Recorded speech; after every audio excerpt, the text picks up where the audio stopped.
Maligayang panunood po ka-recap. Ang ating tatalakayin ngayon ay tungkol sa isang historical epic movie na may pamagat na Gladiator. Kaya sit back, relax, at simulan na natin.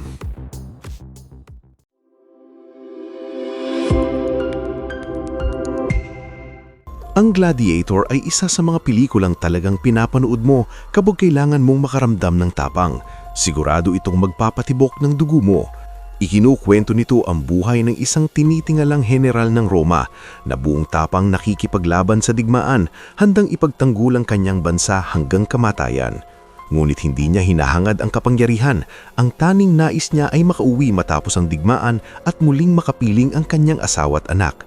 Ngunit dahil sa kasakiman at ambisyon ng iba, ang Romanong general na ito ay nagiging instrumento ng mga alitang politikal sa palasyo. Ang tahanang minsan niyang pinangarap balikan ay giniba at ang kanyang pinakamamahal na pamilya ay pinagpapatay ng walang awa.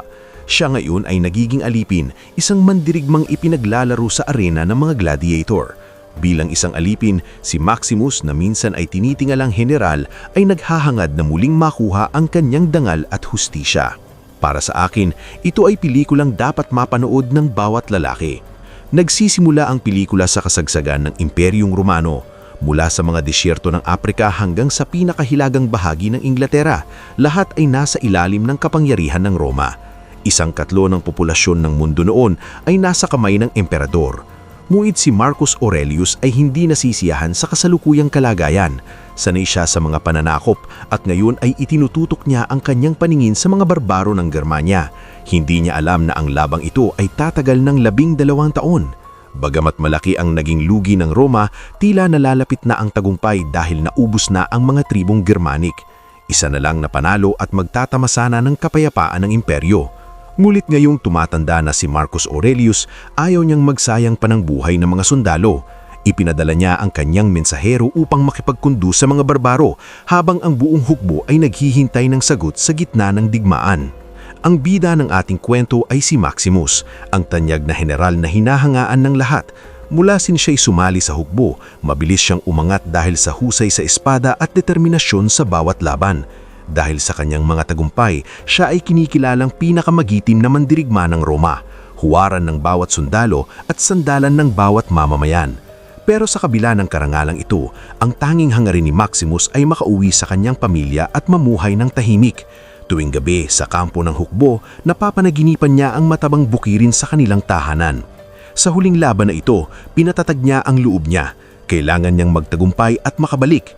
Ngunit bigla siyang nabahala nang makita ang ulo ng mensahero. Pugot. Alam ng lahat, kapag pinatay ang sugo, wala nang atrasan, digmaan ng kasunod. Habang umuugong ang mga sigaw ng mga barbaro, itinahas ni Maximus ang dakot ng lupang dilaw at inutusan ang kanyang matalik na kanang kamay si Quintus. Pagkatapos nito, mabilis siyang sumakay sa kabayo at tumungo sa labanan. Ayon sa plano, unang humarap si Maximus sa kanyang pinakamagagaling na unit, ang kabalyerya, na nakilala sa maraming tagumpay at walang takot sa kamatayan. Ipinaapoy ng tagasenyas ang espada at itinudla ito sa kalangitan, senyales ng simula. Pagkakita rito, agad nag-utos ng pag-atake si Quintus. Umulan ng mga nagliliyab na paluso sa kampo ng mga barbaro, kasabay ng malalakas na kanyon ng bato na sumusunog saan mang tumama.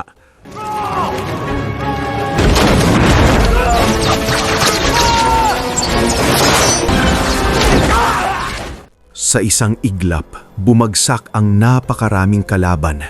Ngunit hindi pa ito nagtatapos. Sa utos ni Quintus, mas bumuhos pa ang mga apoy mula sa itaas at nagsimulang sumulong ang mga sundalong Romano. Pinaliliit ang teritoryo ng mga barbaro. Samantala, pumasok na rin sa labanan ang kabalyerya ni Maximus. Sa pamamagitan ng matalinong estratehiya, pinaikot nila ang likod ng mga kalaban. Habang abala ang mga barbaro sa pag-iwas sa ulan ng mga palaso, nakapasok na sa kanilang kampo ang kabalyerya. Sa loob ng ilang sandali lang, libu-libo pa ang nalagas.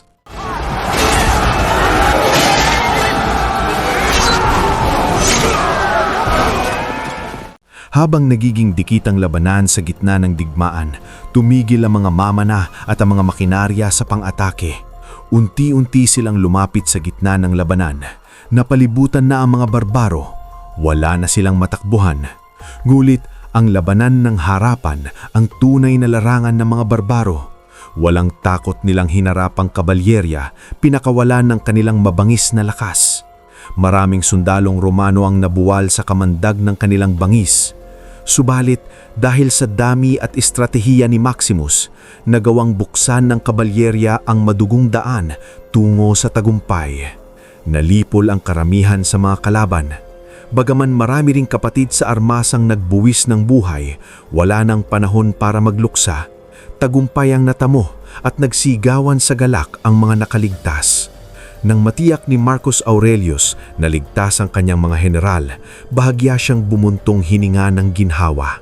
Sa di kalayuan, papalapit ng karwaheng may sakay na anak niyang si Commodus at ang anak na babae niyang si Lucila. Ipinatawag sila ng emperador upang saksihan ang pagtatapos ng mahabang digmaan. Ngunit si Commodus, na ngayoy tusot mapanuri, agad na naramdaman ng totoong pakay ng kanyang ama. Si Marcus Aurelius, na ngayoy matanda na at napagod sa mahabang taon ng pananakop, ay tila may gustong ipamana. Alam ni Commodus na oras na para pag-usapan ang kanyang magiging katungkulan bilang tagapagmana ng trono. Pagdating sa kampo, mabilis na sumakay si Commodus patungo sa harapan. Nais marating agad ang emperador. Samantala, bumaba si Marcus Aurelius sa kanyang kabayo at lumapit mismo kay Maximus. Pinuri siya ng walang tigil. Habang patuloy niyang inaakay si Maximus papunta sa kampo, nagsitayuan at nagsigawan sa tuwa ang mga sundalo, isang tagpo ng karangalan at paggalang.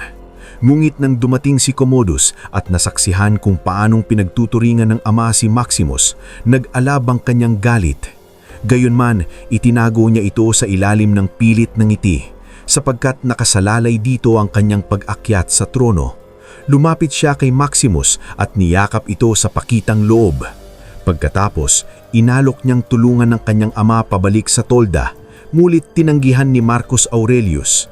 Sa halip ay sumakay muli siya sa kanyang kabayo at mag-isang bumalik. Pinagmamasdan ni Commodus si Maximus, ang lalaking pinagkakainggitan niya, ang paborito ng kanyang ama. Lalong sumidi ang kanyang galit. Kinagabihan, bumalik si Maximus sa pag-amutan. Pinagmasdan niya ang mga sugatang sundalong sumama sa kanya sa digmaan. Damang-dama niya ang lungkot at bigat ng loob. Sa likod ng karangalang taglay ng isang general, naroon ang mga kasamang nagbuwis ng lahat. Ganyan ang katotohanan ng digmaan, madugo at walang habag. Ngunit kahit papaano, natapos na ang labanan at bahagyang kumalma ang kanyang puso. Ipinatawag siya ni Marcus Aurelius sa tolda ng emperador. Doon, tinuring siyang kaibigan at itinapat ng emperador ang lahat ng nasa isip niya. Matapos ang matinding pag-aalinlangan, mariin niyang ipinahayag, ipapasa niya ang trono kay Maximus. Sa loob ng 25 taon ng paghahari at 20 taon ng digmaan, sawa na si Marcus Aurelius sa karahasan. Nais niyang si Maximus ang maging tagapagligtas ng Roma, linisin ang bulok na senado at ibalik ang kapayapaan at kasaganaan ng imperyo. Ngunit tungkol sa anak niyang si Commodus, malinaw niyang sinabi, hindi siya dapat maupo sa trono. Si Maximus lamang ang pinagkakatiwalaan niya. Ngunit si Maximus, na hangad lamang ay payapang buhay kasama ang asawa at anak, ay ayaw makialam sa politika ng imperyo, lalo pat maging emperador. Gayunman, nang makita niya ang pagmamakaawa sa tinig ni Marcus Aurelius, napilitan siyang isiping pag-isipan ito at agad na umalis. Sa unang pagkakataon, nalilito ang matapang na general. Lumuhod siya sa harap ng mga kandila at taimtim na nanalangin. Umaasang gabayan siya ng spiritu ng kanyang ama sa tamang landas. Samantala, pumasok si Commodus sa tulda ng emperador. Sa kanilang pag-uusap, sinubukan niyang iparinig ang kanyang pagnanais na maging susunod na emperador. Ngulit malinaw ang sagot ni Marcus Aurelius. Si Maximus lamang ang karapat-dapat. Sa panikang iyon, nagdilim ang isip ni Commodus. Wala nang ibang tao sa paligid. Marahas niyang pinatay ang sariling ama sa kabila ng pagsusumamo nito. Nang matapos ang lahat, ginising ni Quintus si Maximus at nagmadaling dala siya sa tulda ng emperador. Nang mabalitaan ni Maximus ang pagkamatay ni Marcus Aurelius, hindi siya makapaniwala. Nang banggitin ni Lucila ang sinabi ng manggagamot ng palasyo, agad na naanto ni Maximus. Pinaslang ang emperador. Lumapit siya sa labi ni Marcus Aurelius at hinalikan ito ng may taos-pusong paggalang para bang nagpapaalam sa isang matalik na kaibigan. Habang papalapit si Commodus para tanggapin ang katapatan ni Maximus, bigla itong tumalikod at umalis. Bahagyang napansin ni Lucila ang katotohanan at sa sobrang galit, sinampal niya ang kapatid. Pagbalik sa tulda, mabilis na naghanda si Maximus at inutusan ng kanyang mga tauhan na gisingin ang mga senador.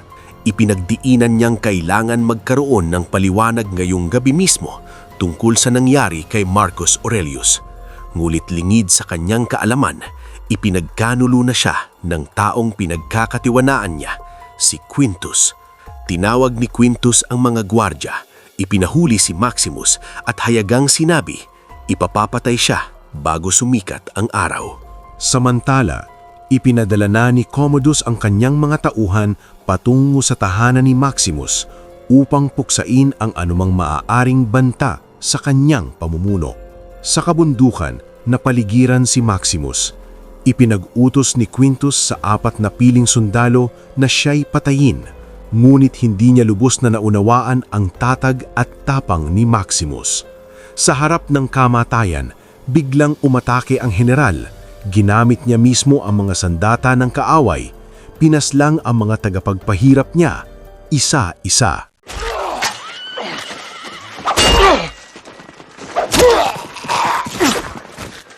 Sa lamig ng hangin, nag-uusok ang espada habang hinawakan niya ito. Sinunggaban niya ang isang sundalong tumakas sakay ng kabayo at sa isang mabilis na galaw, napabagsak din ito. Ang huling sundalo ay nakipagbuno hanggang huling hininga. Ngunit si Maximus, sa husay sa pakikipaglaban, ay nanaig kahit tinamaan siya ng palaso sa gitna ng labanan. Alam ni Maximus ang ugali ni Commodus. Tiyak niyang mapanganib na rin ang kanyang pamilya. Hindi na niya inalintana ang sugat. Agad siyang tumuloy pauwi. Habang tinatahak ang batuan at mapanganib na daan, nagsimulang magdugo ang kanyang kabayo sa sobrang pagod. Kaya pinalitan niya ito at nagpatuloy ng walang tigil. Ngunit dahil sa impeksyon at pagdurugo, unti-unting nawalan siyang ng malay habang naglalakbay. Sa kabilang dako, dumating na sa kanilang tahanan ang mga takuhan ni Commodus. Akala ng anak ni Maximus nakabalik na ang kanyang ama na tagumpay. Ngulit agad naramdaman ng kanyang asawa na may kakaiba. Sa takot, tumakbo siya patungo sa anak at sa sandaling iyon, parang inalerto si Maximus ng kanyang puso. Nagising siya sa gitna ng deliryo at pilit na nagmamadaling bumalik. Ngunit bumigay rin ang pangalawang kabayo, dahilan upang siya'y mahulog. Sa kabila ng sugat at kawalan ng lakas, tinahak niya ang daan sa paglalakad. Pagdating niya sa kanilang lupain, huli na ang lahat. Nakagapos ang kanyang asawa at anak, papatayin sa pamamagitan ng apoy. Hindi siya makapaniwala sa nakikita. Nangangatog, nilapitan niya ang bangkay ng kanyang asawa at hinalikan ito. Pagkatapos, inilibing niya ang mag-ina sa ilalim ng araw. Sa bigat ng dalamhati, bumagsak siya sa harap ng kanilang puntod. Dahil sa malubhang sugat, halos wala na siyang malay, tila mamamatay na.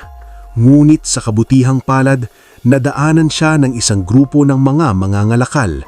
Isa sa kanila, si Juba, na katulad niyang alipin, ay ginamit ang sinaunang paraan ng panggagamot upang malunasan ang impeksyon ni Maximus. Unti-unti siyang gumaling. Pagkalipas ng mahabang paglalakbay, nakarating sila sa isang liblib na nayon. Dito, ibinenta ng mga mangangalakal ang mga alipin sa isang mayamang Panginoon, si Proximo. Kilala si Proximo bilang negosyanteng yumayaman sa mga labanan ng gladiator. Pagkaraan ng kanilang pagbili, agad niyang sinimulan ang pagsasanay ng mga bihag. Sa seremonya ng pagtanggap, binigyan sila ng bagong pagkakakilanlan. Gladiator. Upang subukan ang kanilang kakayahan, ginamit ni Proximo ang mga kahoy na espada sa huwad na labanan, kung saan ang kulay ng marka sa dibdib ay palatandaan ng antas ng kakayahan. Si Hagen, isang malaki at matipuno, kilala sa kakaibang personalidad, ang unang nakatanggap ng pulang marka, pinakamataas na antas sa pakikibaka. Si Juba naman, ang nagligtas kay Maximus, ay nagpakita rin ng galing at nakamit din ang pulang marka. Isa kasi siyang mga ngaso sa kanilang bayan, likas na malakas at mabilis. Nang turn na ni Maximus, doon siya napatigil. Wala siyang gana.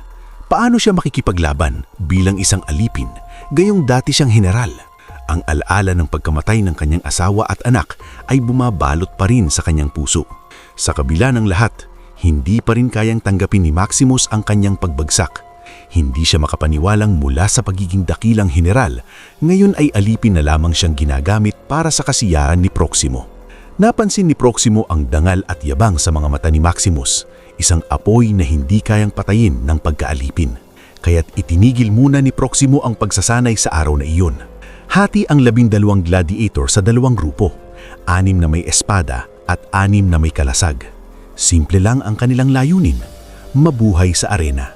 Bago sila tumulak, nagsalita si Proximo ng mga salitang tumagos sa puso ng lahat, lalong-lalo na kay Maximus. Mga alipin kayo, walang karapatang pumili kung paano mabubuhay, pero maaari niyong piliin kung paano mamamatay. Gusto niyo bang maging alikabok lang sa arena o gusto niyo bang palakpakan kayo ng masa? Desisyon niyo yan. Sa tagpong iyon, muling nagliyab ang apoy sa dibdib ni Maximus. Nagpasisya siyang lumaban hindi kay Proximo, kundi para sa sarili niya.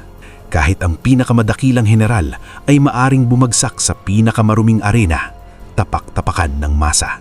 Dumampot siya ng isang dakot ng lupa, tanda ng kanyang panata, at pumasok sa arena. Sa loob, naghihintay ang iba't ibang kalaban. Nang bumukas ang malaking tarangkaan, sabay-sabay silang rumagasa papasok at sumabog ang labanan.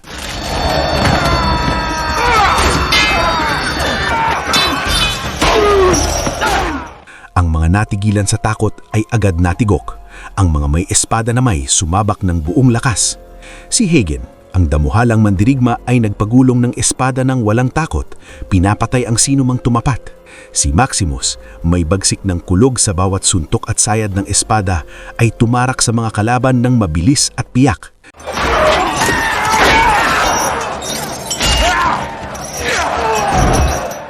Si Juba naman, ang nagligtas kanya noon, ay hindi rin nagpahuli, pumapatay ng isa matapos ang isa.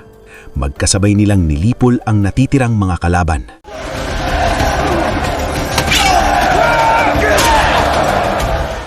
Sa pagkapanalo ng mga alipin, sumabog sa hiyawan ang mga tao sa arena. Matagal nang hindi sila nakakakita ng ganitong laban. Kadalasan, ang mga alipin ay kinakatay lang. Ngulit ngayon, lumitaw ang pag-asa.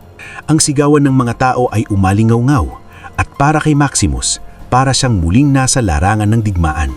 Ramdam pa rin niya ang tibok ng nakaraan, ang room, ang karangalan, ang nakalipas na buhay na hindi na kayang balikan. Samantala, bumalik si Commodus sa Roma bilang bagong emperador. Ngunit imbes na galangin, sinalubong siya ng pagkadismaya.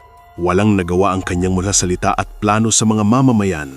Wala siyang karanasang maipagmamalaki. Maging sa Senado, binatiko siya ni Senador Gracchus dahil sa salot na gaganap, hinihiling na pagtuunan niya ito ng pansin. Ngunit ang sagot ni Commodus ay nakakagalit. Hanggat gagamitin natin ang pag-iibig upang yakapin ng mga tao, mawawala rin ang salot. Ang kanyang walang saysay na pahayag ay nagdulot ng tahimik na pagkadismaya.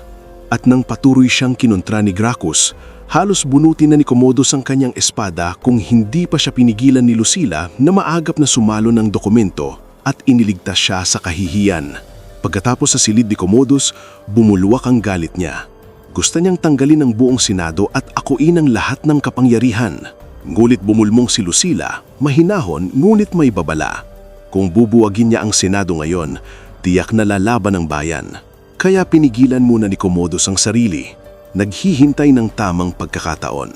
Upang muling makuha ang tiwala ng mga tao, nagpasisya siyang muling buksan ang gladiatorial arena na isinara ng kanyang ama sa loob ng 5 taon.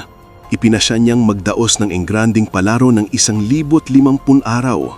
Isang pagbabalik ng karahasang labis na ikinatuwa ng mga mamamayan.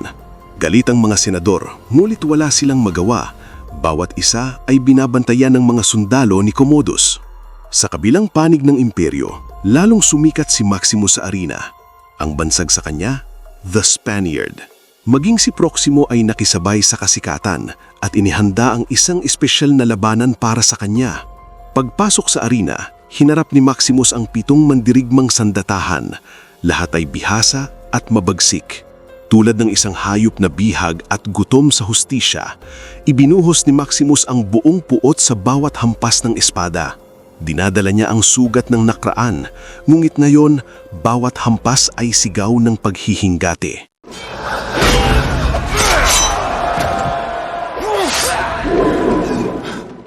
Buo ang galit ni Maximus habang pinupurga niya sa bawat hampas ng espada ang lahat ng samang loob. Sa ilalim ng maskara, walang bakas ng awa. Mabilis, tiyak at marahas ang bawat galaw. Sa loob ng 1 minuto lamang, nakahandusay na ang 7 kalaban, duguan at walang buhay.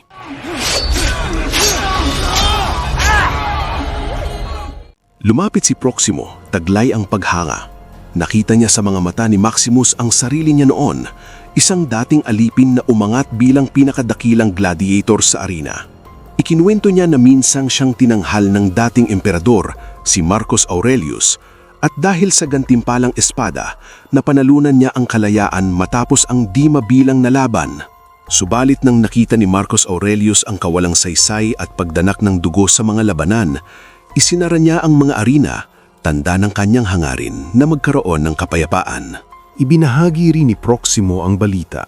Muling magbubukas ang gladiatorial arena sa utos ng bagong emperador, Commodus, para sa isang enggrandeng 150 araw na palaro. Sa sandaling iyon, naramdaman ni Maximus ang pagkakataong matagal niyang hinihintay. Ipinahayag niya ang hangaring lumaban sa Roma mismo sa ngalan ni Proximo. Sa gulat at tuwa ni Proximo, agad siyang pumayag at binigyan si Maximus ng sariling baluti. Samantala, sa palasyo ng Roma, abala si Commodus sa pagpapakita ng labis na pagmamahal kay Lucius. Nais niya itong sanayin bilang tagapagmana. Subalit higit pa rito, ang pagnanasa ni Commodus para sa sariling kapatid ay lalong lumalalim. Nais niyang pakasalan si Lucilla upang mapanatili ang purong dugo ng kanilang lahi. Ngunit mariing tinanggihan siya ni Lucilla, kaya't nagsimula siyang makipag-ugnayan sa Senado ng palihim. Upang punduhan ang enggrandeng palaro, ipinagbenta ni Commodus ang reserba ng butil ng Roma. Kapag naubos ito, wala nang paraan ang mga mamamayan para mabuhay maliban sa arena. Magiging alipin silang muli ng sariling lungsod. Ngunit dahil sa impluwensya ng mga gwardya ni Commodus at pagkawala ng ilang konsehal na misteryosong pinatahimik, walang naglakas loob na tumutol. Makalipas ang ilang araw, dumating si Proximo at ang kanyang mga alagad sa Roma. Agad silang inatasang maghanda para sa pagbubukas ng palaro. Sa gabi bago ang unang laban, nagtungo si Lucius, dala ng pagkamausisa para makita kung sino ang tanyag na Spaniard. Sa maikling pag-uusap, natuklasan ni Maximus na siya ay anak ni Lucilla, kaya't agad siyang nagtago upang hindi makilala. Bago pumasok sa arena, nagsuot siya ng maskara upang itago ang kanyang mukha. Nang bumukas ang tarangkaan, sumugod ang mga karo na may matutulis na sibat sa gulong. Nagpalipad sila ng mga palaso at tumama sa maraming gladiator.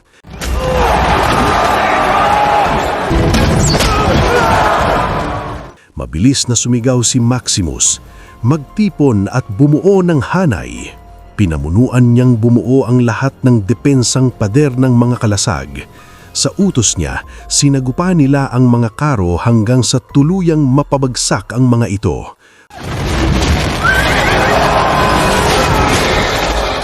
Pagkakuha ng kabayo, kinuha ni Maximus ang pamumuno, sumugod pasulong at pinaslang ang lahat ng kalaban.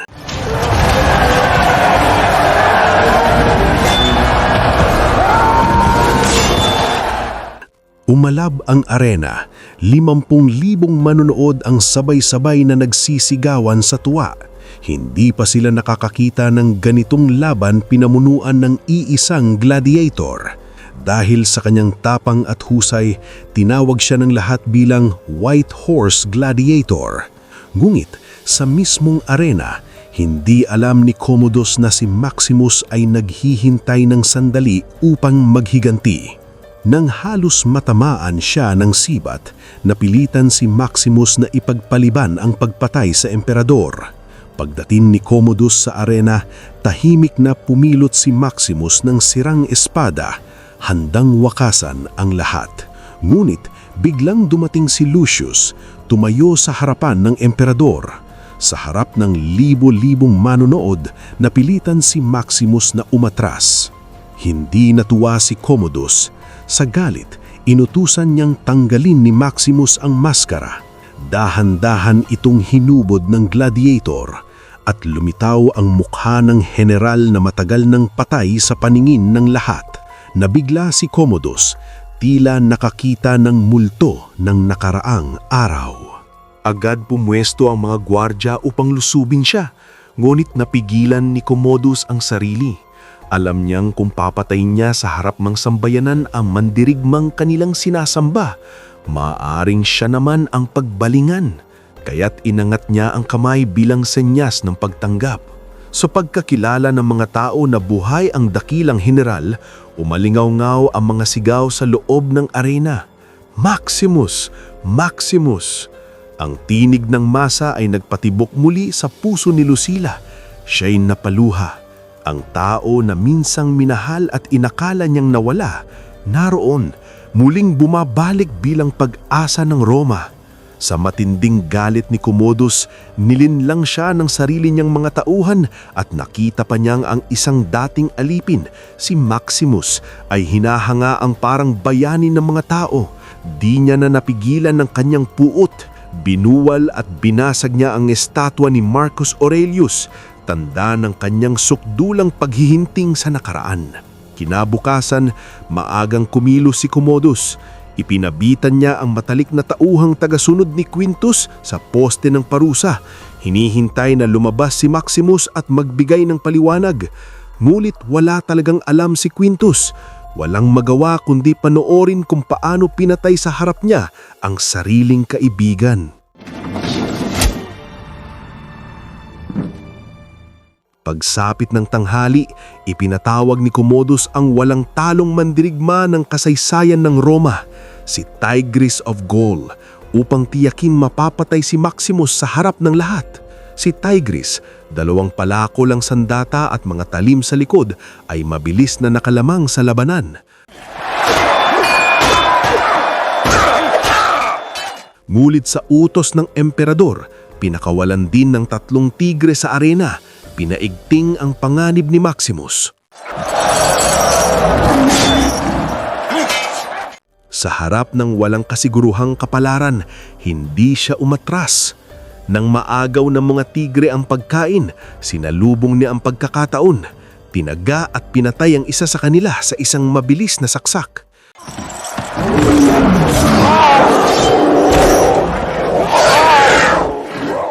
Sa muling pag-atake ni Tigris, ginamit ni Maximus ang kanyang kalasag upang salagin ito, saka isunuko ang isang malakas na hampas ng palakol. Bumagsak si Tigris, wala nang kalaban-laban.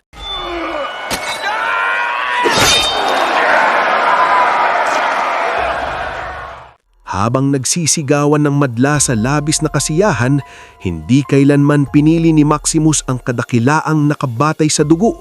Ibinaba niya ang kanyang sandata. Tumahimik sandali ang buong arena bago muling sumabog sa palakpakan. Ang kanyang pagtanggi sa karahasan ang lalong nagpatunay ng kanyang dangal. Galit na galit si Commodus. Nilapitan niya ang arena kasama ang kanyang mga gwardya habang iniinsulto si Maximus. Binanggit ang asawa at anak nito. Sinisikap siyang udyukan na lumaban. Ngulit nakita ni Maximus ang layunin ng emperador. Pinili niyang pigilan ang sarili. Yumuko siya ng marahan bilang respeto. bago tinalikuran ang emperador at lumabas ng arena na taas noo. Sa kanyang paglalakad pabalik, sinalubong siya ni Cicero, ang matagal na niyang pinagkakatiwalaang bantay. Ibinigay ni Cicero ang isang pakete at binalita ang presensya ng hukbong Mon sa labas ng siyudad.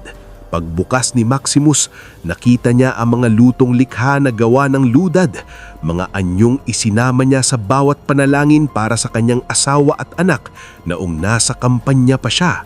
Sa tulong ni Cicero, nakipagtagpo si Maximus kay Lucila ng gabing iyon. Napag-usapan nila ang kasalukuyang kalagayan, ang mga palarong ginagawang panlinlang sa mga tao, at ang pagbebenta ng reserbang butil na unti-unting naglulugmok sa Roma. Nais nilang kumilos bago tuluyang maubos ang pag-asa. Sa tulong ni Senador Gracchus, plinano nilang ipatakas si Maximus palabas ng lungsod upang muling makuha ang hukbo at labanan si Commodus. Ngulit bago pa maisakatuparan ng lahat, nabuko ni Commodus ang lihim.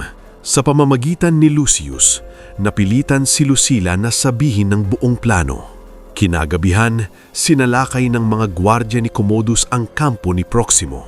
Lumaban si Hagen upang masagip si Maximus. Pinana siya hanggang sa mamatay. Napatay din si Proximo, na turing na traidor sa imperyo. Sa pagtakas ni Maximus palabas ng lungsod, sinalubong niya si Cicero. Ngunit huli na, isa pala itong bitag. Nabihag at pinaslang si Cicero habang sa paligid ay nakapwesto ang daan-daang mamamana.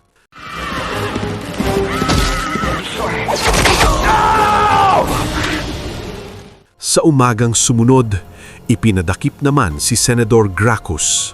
Lalong naghari ang dilim sa Roma. Si Lucila ay ginahasat ininsulto ni Commodus at buong tapang niyang idiniklara na sino mang lumaban ay mamatay. Maging si Maximus, nang madagpuan, ay tinuhog ng pana na may lason sa tadyang. Ang huling tunggalian ay nagsimula. Kahit nang hihina, hinarap pa rin ni Maximus ang emperador sa harap ng taong bayan. Alam niyang malapit na ang kanyang kamatayan. Ngunit buo ang paninindigan niyang tapusin ang kasamaan ni Commodus upang maibalik ang kapayapaan ng Roma. Sa gitna ng madugong labanan, ginamit niya ang isang sandali ng kahinaan ni Commodus upang maitulak ito sa gilid. Pinatigil niya ang espada ng emperador at nasugatan ang braso nito.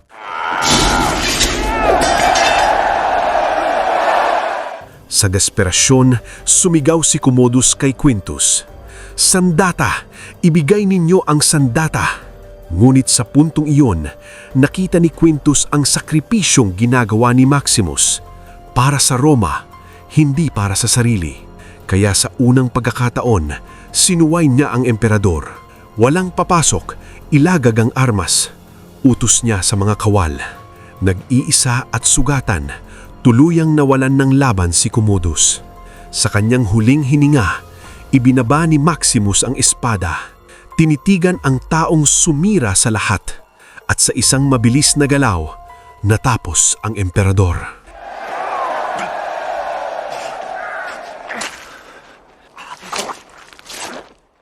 Habang nanghihina ang ulirat ni Maximus, ibinaba siya ng huling utos, ang kautusan ni Marcus Aurelius.